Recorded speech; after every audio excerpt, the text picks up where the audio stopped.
Right, here we've got a Peugeot 208.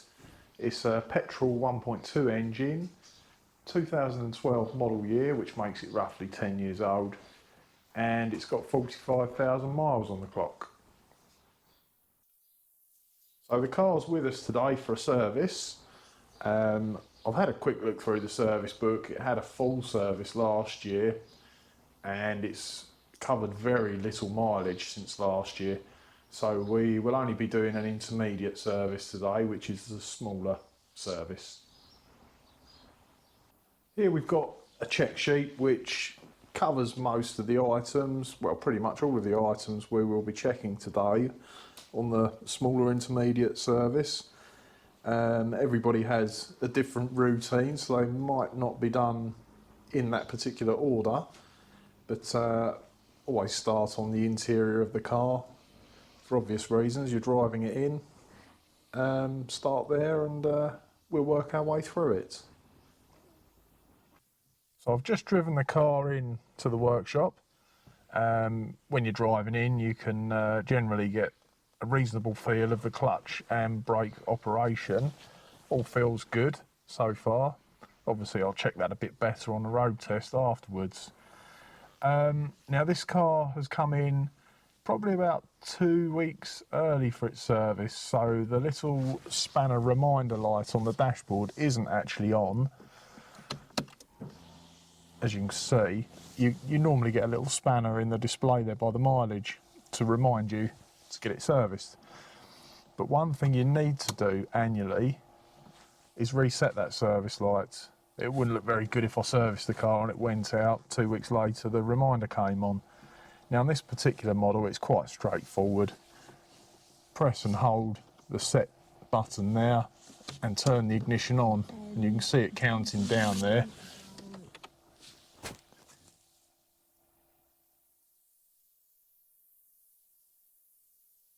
There we go, that's reset for another year. While I'm in the car, I will be just basically checking everything's secure and functional. Interior handles, the interior door handle release needs to be able to work, especially for MOT. Seat belts, now this one, you need to pull them right out and make sure there's no cuts or frays. This one, I did notice, has got a little bit of fraying going on here. Not much, just a slight bit. These are very flammable, but if you can very carefully run a lighter just briefly over it to take the frayed bits off and stop them getting any worse. So once you've checked the webbing, push it in there, make sure it clips in okay, then under tension you should be able to pull it out. That's another little thing they check on the MOT. So I will check all 4 of those, but while I'm sat in the driver's seat, I can check the horn works. Probably need to start it up for that. No, seems the horn isn't working, so that's something else to look at. Windscreen washers.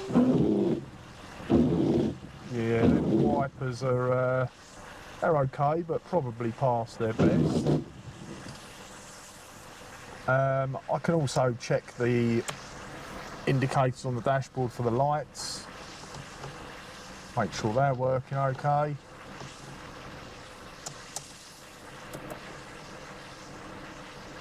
Fog lights, side lights, main beam, hazard lights. So I will go around the rest of the car, checking the seat belts and the door handles, and then we will start on the exterior checks. So clutch and brake operation, that was good. Now the horn didn't work, so I'll make a note of that. And I will make a note of the near side front seat belt. I'll take a look at that in a moment. Miscellaneous interior work, all the handles, controls, all good. Next we will move on to the exterior checks.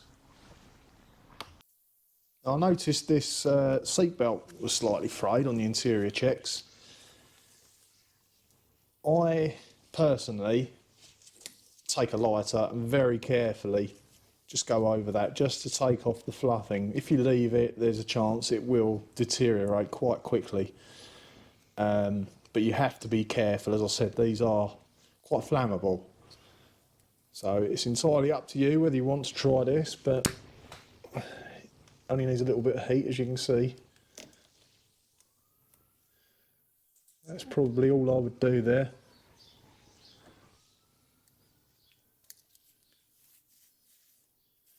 It's just to stop it getting any worse, really. Just take the fluffing off. On the outside, I'm going to check the lights and the bodywork, make sure there's no damage, anything hanging off or loose.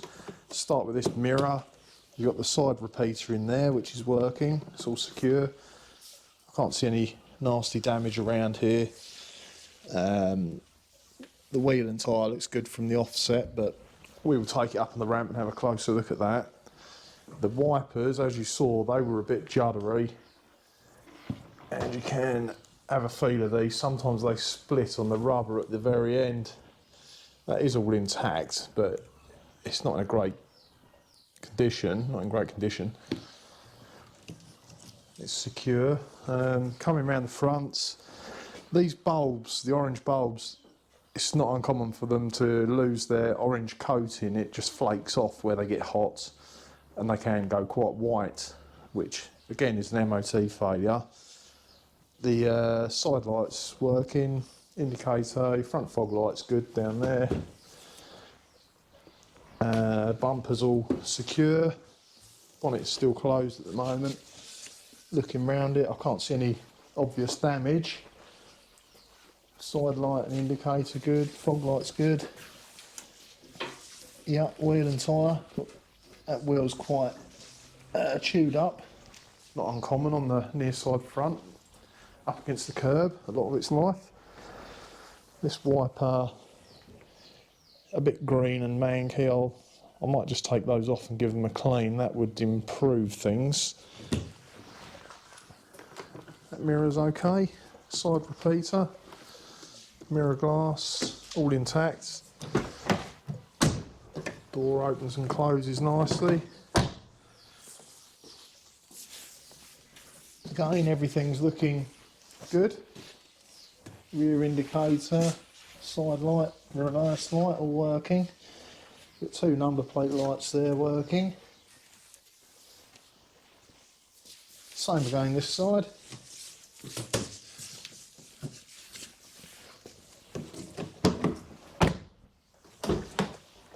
So I will just get something to push the brake pedal down so I can check the brake lights. I normally use a long screwdriver. Anything you can really push the pedal down with and wedge against the seats. Then we can see the stop lights. You've got 3 of those. Take that back out.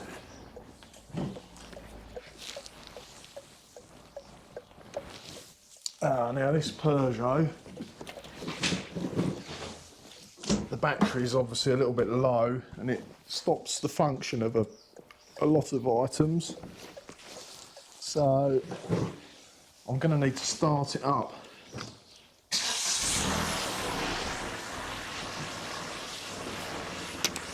Start it up, and now I can check the rear fog lights,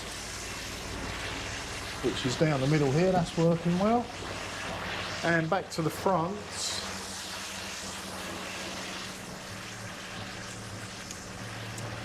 So I know the side lights are working.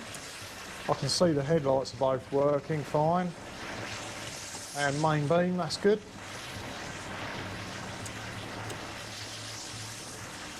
And that just about completes the exterior check. Bodywork, glass and mirrors is good. Wipers I'll just recommend a clean. Should be okay. The lights are all functioning. Miscellaneous exterior work, condition of the body and making sure everything's secure. All looks good.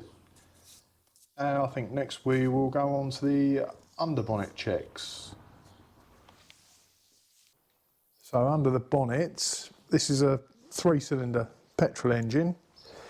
They're fairly quite common now, the 3-cylinder engines. They never used to be that popular. Looks like it's been a while since anyone's been under here, judging by the cobwebs. But general engine checks, I would make sure everything's plugged in okay, that's accessible. There's no pipes chafing or any leaks that you can see from up the top here. Now we've got the fluid levels to check. I'll be changing the oil and filter anyway. Good idea to pop the dipstick out a little bit. You can take the cap off as well. When you take the sump plug out the bottom, it just helps the oil to drain out a little bit quicker. I'll leave those in for a minute. Brake fluid. Now I can see that's on the maximum mark. There is a little mark on the side of the container, which might be a little bit difficult to see. But the fluid level is up to that mark, so that's good. Changing the brake fluid, you can buy a tool where you extract some fluid. Oh, that's got a little filter there which comes out. You can just pull that out. You can extract some fluid, put it in a container, and there is a tool which will check the boiling point of the fluid because it absorbs moisture. It's a good idea to change that fluid roughly every 2 to 3 years. Now I know this was done last year as part of the full service, so that's all good. Other checks under the bonnet. I will top up the windscreen washer. You can put an additive in there, you can just use plain water, whatever you prefer. Certainly is something living under here. Antifreeze consistency. The Peugeots use a yellowy, clear antifreeze, whereas a lot of other manufacturers use the bright pink, some use blue or green, and it's not advisable to mix those antifreezes. You need to get the same colour. I've got an antifreeze tester here, so I can see 1, 2, 3, 4, 5 floats are up, one's down, 5, that's perfectly fine. It'll go down to minus 37 degrees centigrade. That's all good, that doesn't need anything else doing to it.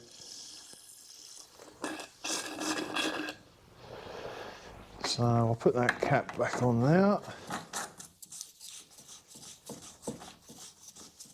I'll top that up in a moment. Other checks under the bonnet. We've got the alternator belt down here, which we might be able to see better from up the top. You can just check it for splits or fraying around the edges. What I can see of it looks okay, but as I said, we'll have a better look from underneath. Now the battery, I haven't got a fancy battery tester. I just use a multimeter. So we're looking for around about 12.3 upwards. So that's 12.6. It's been sat here for a little while, so that will go up a little bit. I will start the engine again in a minute and check the voltage then. We should see it go up to 13 volts, or thereabouts, which would indicate the alternator's working quite well. Another thing to check while we're under the bonnet is that the air conditioning works. So I'll start it up, put the air conditioning on. When the air conditioning is working, the cooling fan will run, which helps to keep the radiator cold.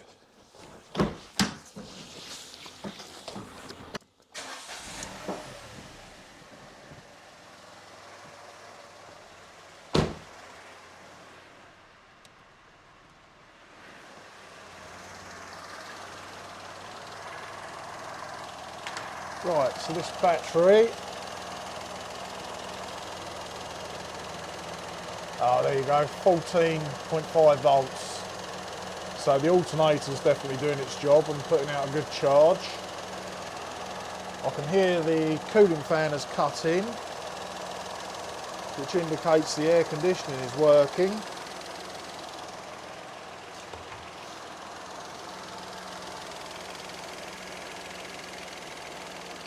And inside the car,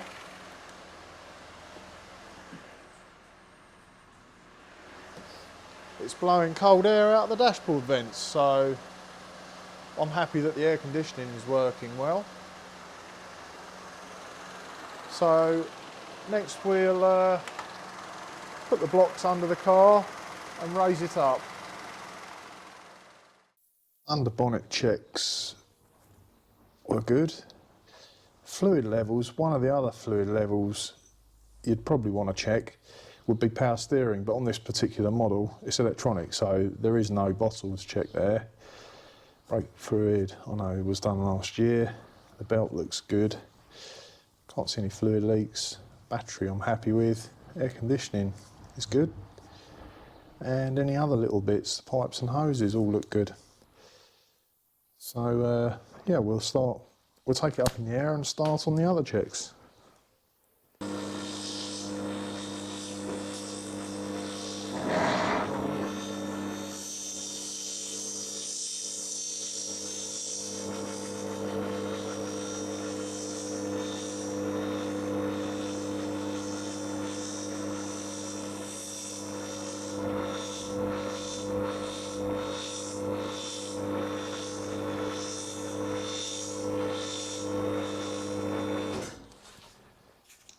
Right, now we're halfway up. It's a good time to take these caps off of the wheel nuts. Really just so when it's back down on the ground, one of the final things I like to do is make sure all the wheel nuts are loose. Although we're not taking the wheels off today, good idea to check them. So there's a few things to check now. It's halfway up. You can have a better look at the sidewall of the tyre, which looks fine, and the wheel looks fine. Now these particular wheels, you can get a good idea on brake condition as well. Intermediate service, I'm not dismantling anything, it's a visual inspection. The brake disc feels good, there's not much of a wear lip on there. And although it's difficult to see on the camera, I can see down in there that the brake pad lining material is very thick. They look quite new, those pads. So while it's here, if you grab the wheel at the top and the bottom, give it a little shake. There's no play in that. If there was play there, that would generally be one of two things, either the wheel bearing or the strut top mounts. If the strut top mount had play in it, you would look up under here and you would see it move as you shook the wheel. Also, shake it from sort of 11 o'clock, 5 o'clock position. If the bottom ball joint's got any wear in it, that's a good position to feel that wear. And then side to side is the steering rack and track rod end. So basically just get hold of the wheel and twist it at several different locations and give it a bit of a shake. And also give it a spin. That sounds fine, I can't hear any grinding. All you can hear is the brake pad gently rubbing on the disc. That's absolutely fine. The road spring, sometimes these have a habit of snapping right at the bottom or right at the top. So you can have a feel around in there that the coil is intact and have a look up the top there. It's a little bit difficult to see. Just follow the coil around and make sure it's sitting centrally in its upper seat. Over the back there you've got the brake pipes, and there's some wiring here for the ABS sensor. Make sure that's still clipped in, which all looks good. And that's just about everything on that wheel. I'll work my way around the car.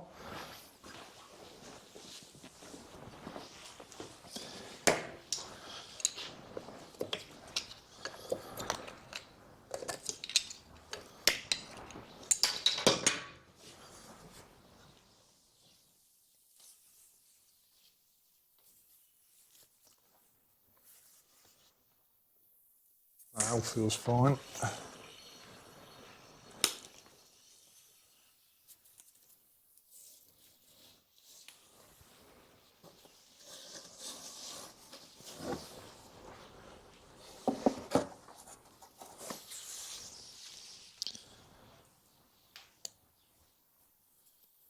Yeah, we're all good. Nothing nasty there.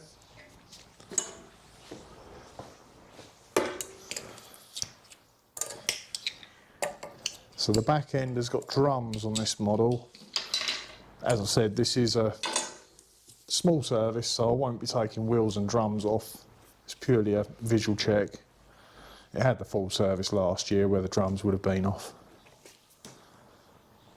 Not a sound from that. Looks good, lovely. Back suspension's a little bit different to the front in that you don't have the McPherson strut with the spring up the top here. Got the shock absorber sitting there, but we'll be able to see that better from underneath.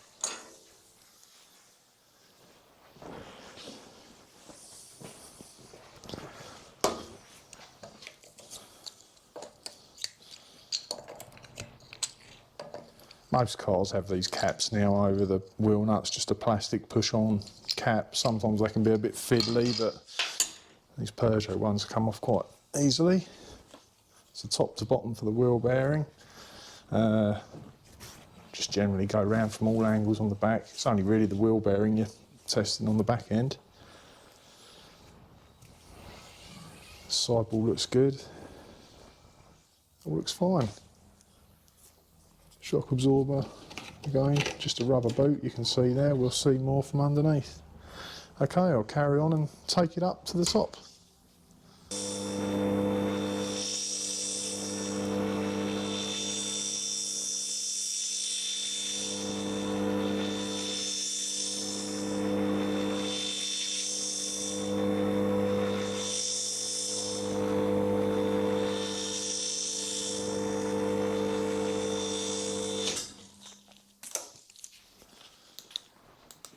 Right, hopefully we can see a bit more of this. Oh, I can see something nasty already, which we'll come back to.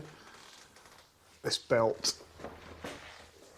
it's got a few little cracks in it, which you can see there. But you do generally find that these belts have splits when they're not that old. That doesn't look too bad. It's just where it gets a little bit brittle, but it's okay. It's not split right through or fraying or anything nasty.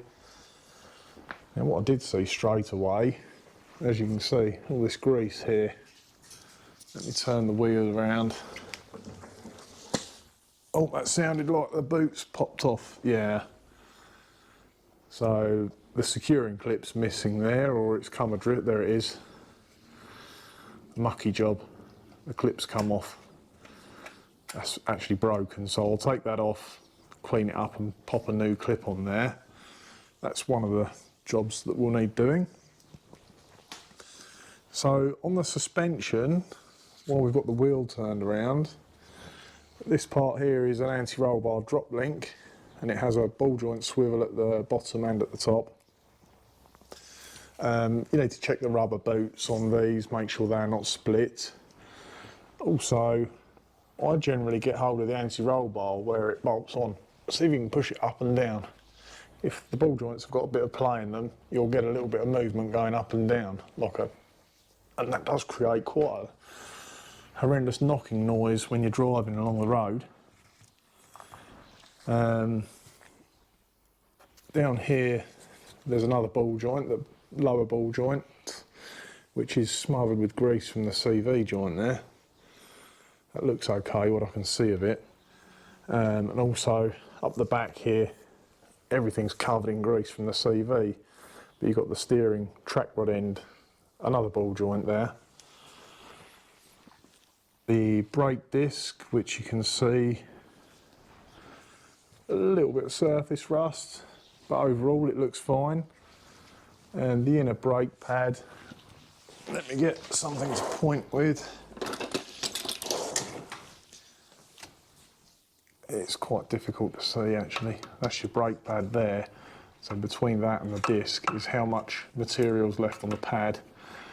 I can just about see that that's very good. It's got quite a bit of wear on it.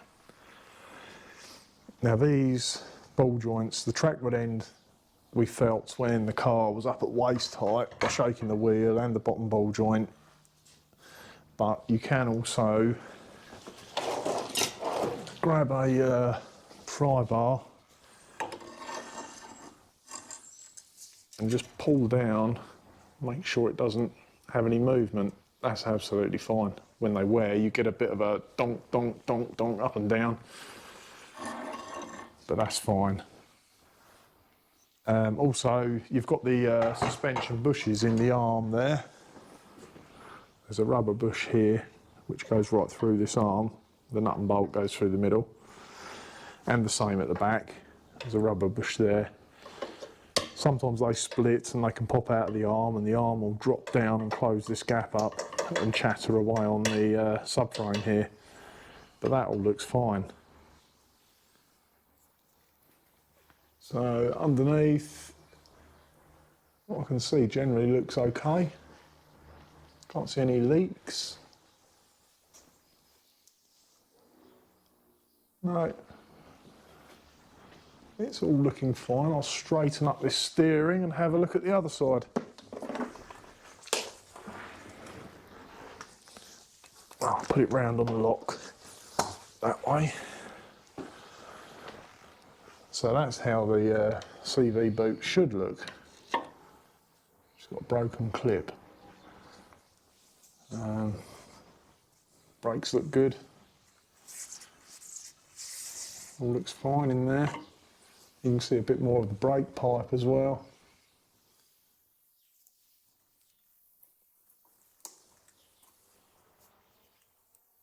Everything looks as it should do.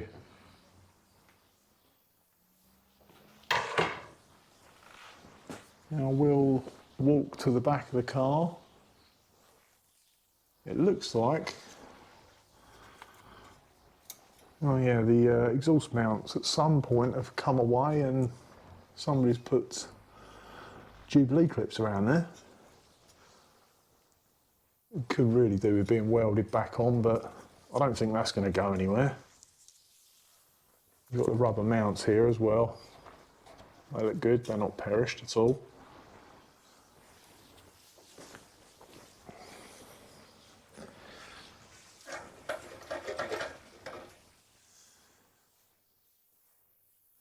And again at the back, we've got another exhaust mount which has rusted off and been clipped on. Now that could really do with some attention because that's quite loose. I will recommend welding this back on. Obviously if you haven't got a welder, you could take these clips off and maybe put an exhaust clamp around it. That would make it more secure.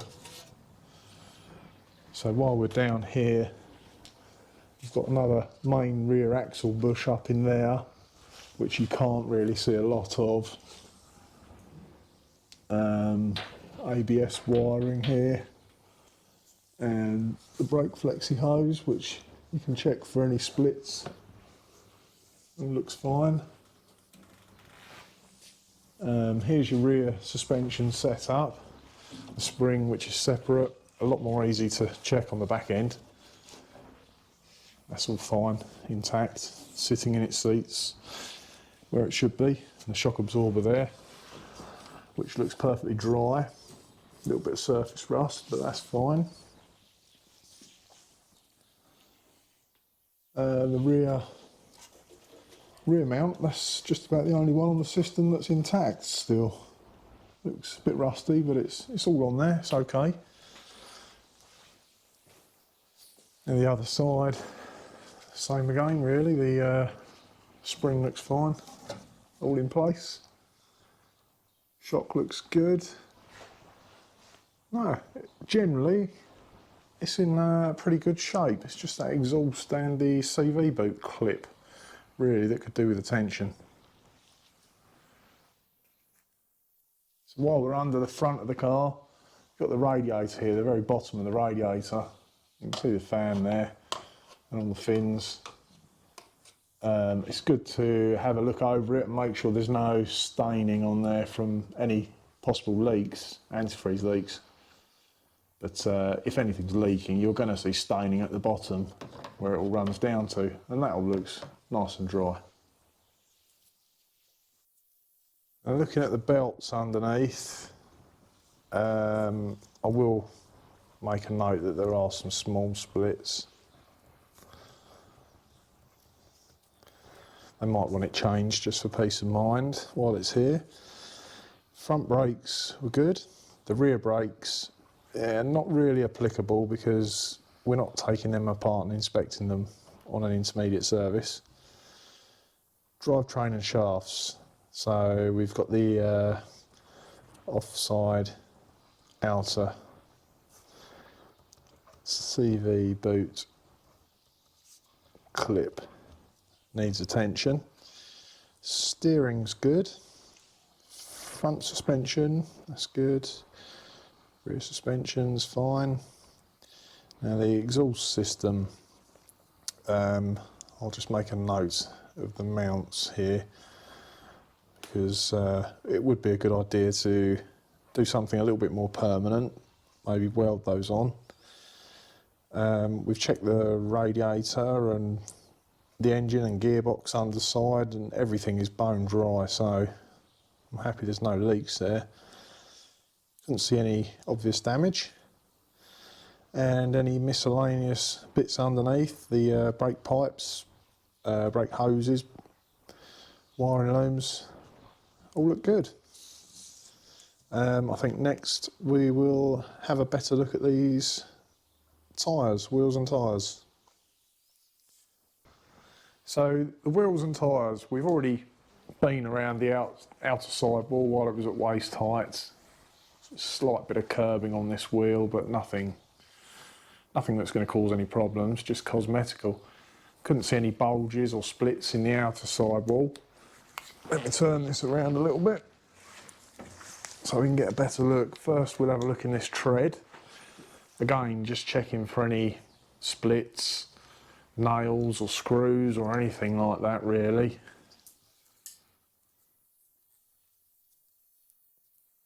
Looks reasonably new. There's just a few little stones in there.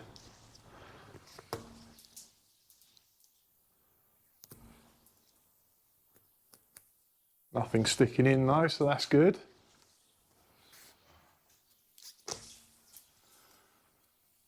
So I will check the depth. So these are your main tread depths, the ones that have got the little marker bar in there. That's a 2mm marker bar, so once you've worn down to that, it's a good idea to get the tyre changed. The legal limit's 1.6mm. So I'll start by measuring the inner main tread depth, which comes out at 6mm. Now one of these middle ones, 7mm, and 6mm.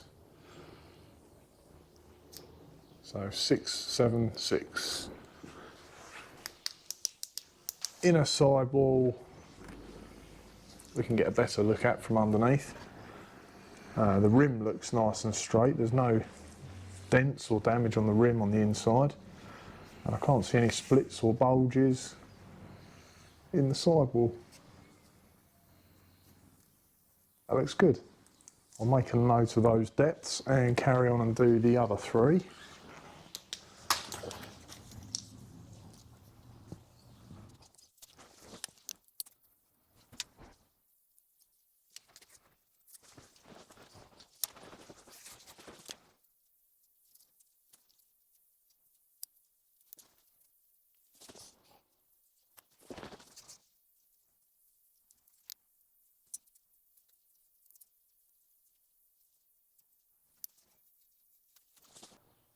Tyre checks and wheel checks all done underneath the car. I've made a note of all the tread depth measurements there. They're all pretty even. The only thing I would make a note of was the driver's side rear tyre. It's a little bit perished. It did have quite a big stone wedged in there actually. It hasn't gone right through, but I'll recommend it just so the customer's aware. Now the tracking, I would only generally check that as an additional item, but looking at these tyre tread depths, I'm fairly confident the tracking is fine.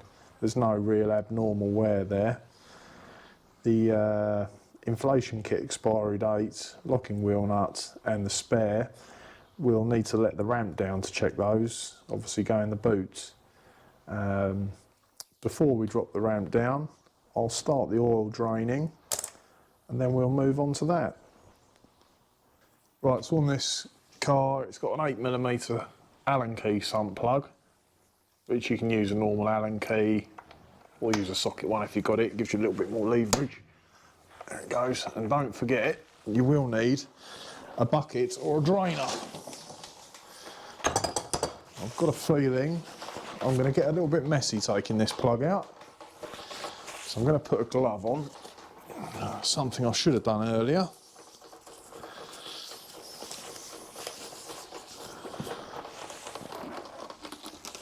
Hold this up high, and remember, if the oil's hot, it will come out fast. This is just warm, really.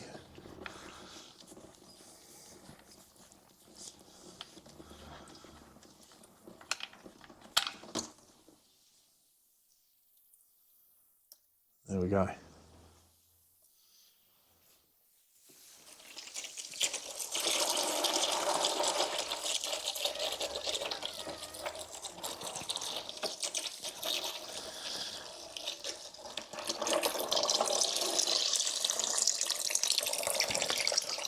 Some oil filters, the new ones, come with a replacement copper washer, which goes on the plug here. This one looks to be in good condition. Sometimes they get squashed and splay out, but I mean, that looks fine. Obviously recheck it once you've put it back in and filled up and run the car. Right, that's off. Get my grips. Here's your filter. Should turn anti-clockwise.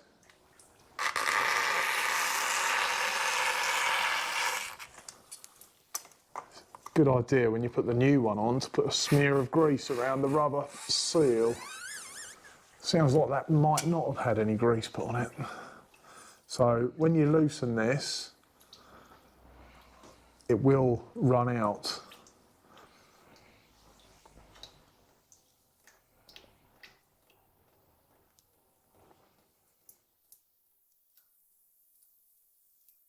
He said, oh, there you go.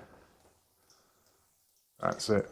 So I'm going to leave that for a little while to drain down before we replace it. So I've got the new filter here. Just a smear of grease on the rubber seal there. You can use engine oil. I've already taken the old filter off. So you can see that's all ready to go back on. Something to check, these seals, as you can see, they just pull out. So when you take the old filter off, make sure the seal is still in here and not stuck on the engine. Otherwise, you'll end up with two seals and a big leak.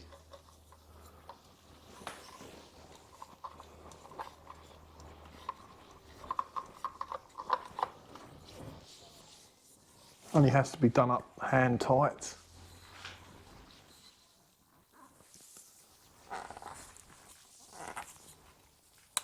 Yeah, that's tight.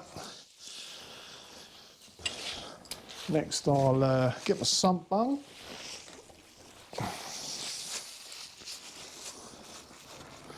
Make sure the copper washer's still on it.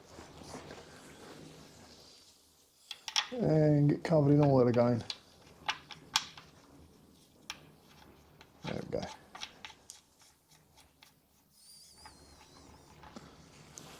Bit messy.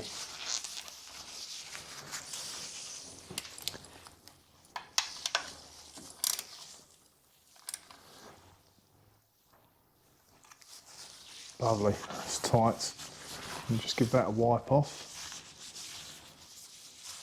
I'll move that drainer out of the way. We'll let the ramp down and continue with the next stage.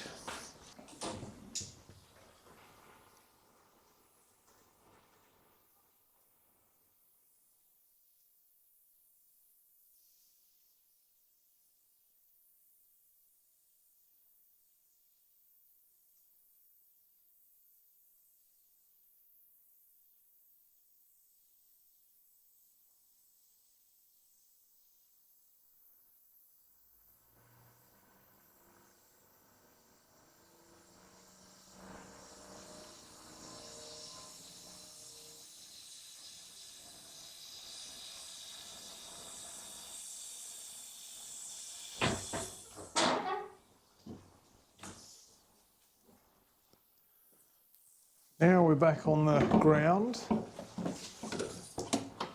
We'll have a go at putting the oil back in the engine. Now that'll be the reason why it took a little bit longer than usual to drain, and it glugged a little bit, because I forgot to pull the dipstick back out. So I know this engine takes 0-30 engine oil and approximately 3.2 litres. So I've got 3 litres here in the jug. I always prefer to put a little bit less in, run it, and check it on the dipstick. Sometimes the fill amounts aren't quite correct. Always better to put a little bit less in than too much, because otherwise you've got to fiddle around underneath trying to drain a little bit out. Try not to go too fast, because they can be a bit slow fillers, some of these engines, and it will glug and come out everywhere.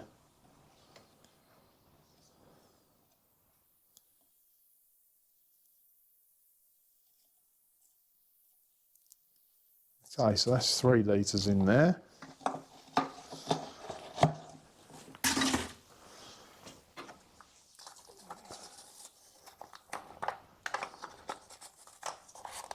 Cap back on, dipstick in.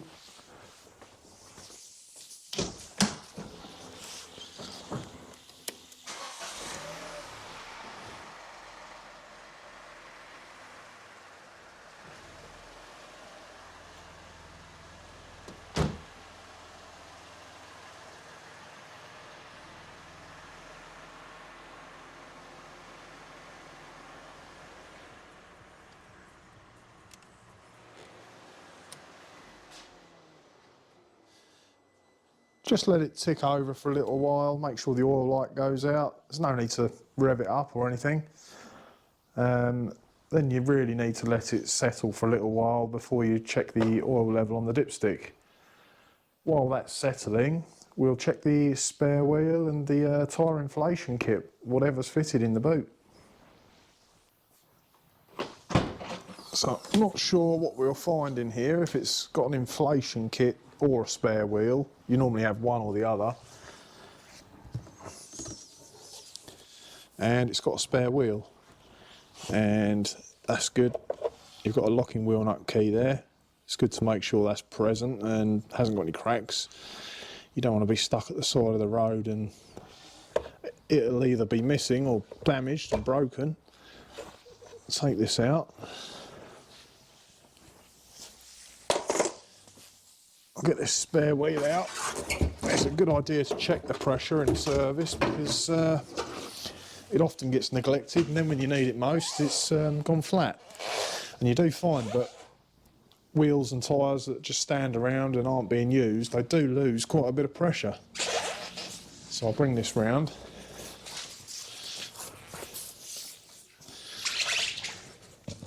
Tyre pressure details, they're either inside the driver's door on these Peugeots or over on the passenger side. There's a sticker down the bottom there which gives you the tyre size to double check, and it also gives you pressure for at the front, you can see the little diagram of the car, and at the rear, if it's fully loaded or just normally loaded. So this one is 2.3 bar at the front, 2.1 at the rear. I'll set the spare to 2.3 because you don't know where it's going to go on the car.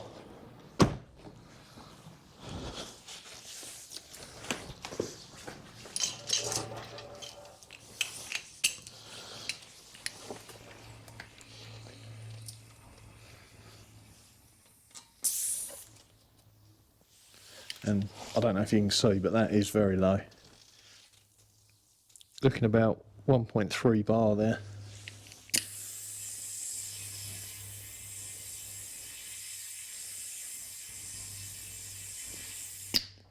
I do apologise, the compressor might cut in a little while. It'll be quite noisy.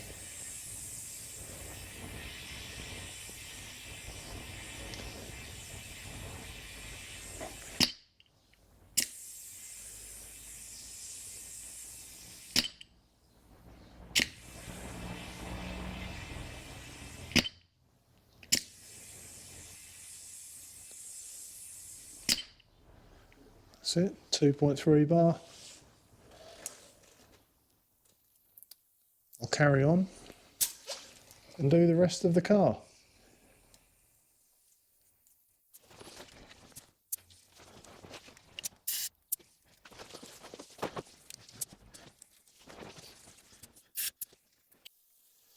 Back to the check sheets. The spare is brand new. Tracking, I'm happy that's okay. There's no abnormal tyre wear. Inflation kit expiry date, well, it hasn't got an inflation kit, it's got a spare tyre. Locking wheel nut key is present and in good condition. Right, it's stood for a little while now, so the oil's all drained down to the bottom. We can check it with the dipstick, pull that out, give that a clean off first. I find some of these plastic ones quite difficult to read as opposed to the old metal type of dipstick.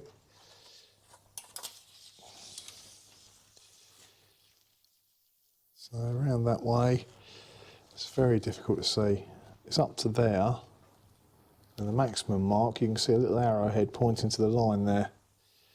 You can see the minimum in the oil there. So that's going to need a little bit more topping up. That's probably the 0.2 that I haven't put in.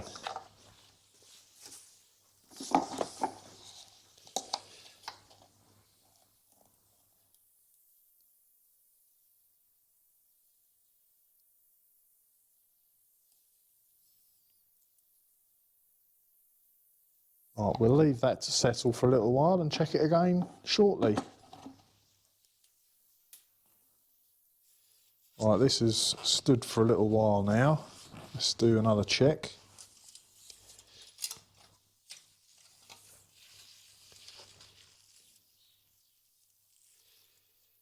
That's a fraction under.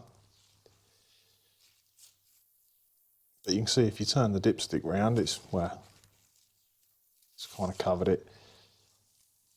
I'm going to leave it at that overnight. That'll definitely drain down a bit more, and we don't want it going any higher than this mark.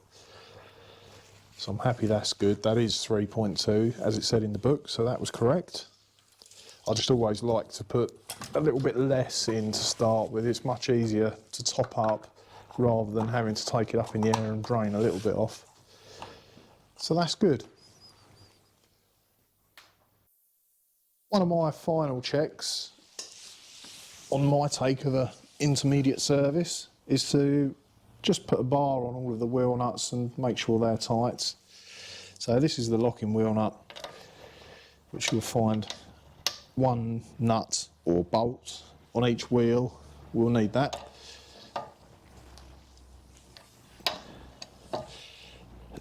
If you've got a torque wrench, you can use a torque wrench. Otherwise, not many people have torque wrenches, so just put a bar on there and make sure they're nipped. And don't forget to put your caps back on. I think these are all the same for the locking one and the other ones.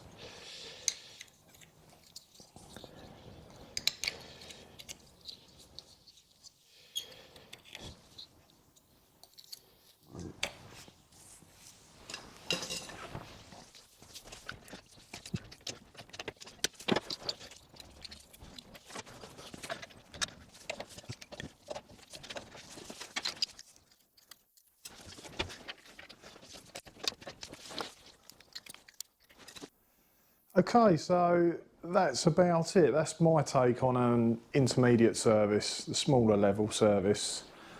We've worked our way through the check sheets, interior, exterior, under the car, wheels and tyres. We've made a note of several items there which I will recommend to the customer and see if they want any additional work done. Other than that, the service is complete, just requires a road test. Generally I'll give it a run and then bring it back in, just double check your oil level, make sure there's no leaks, and you're good to go.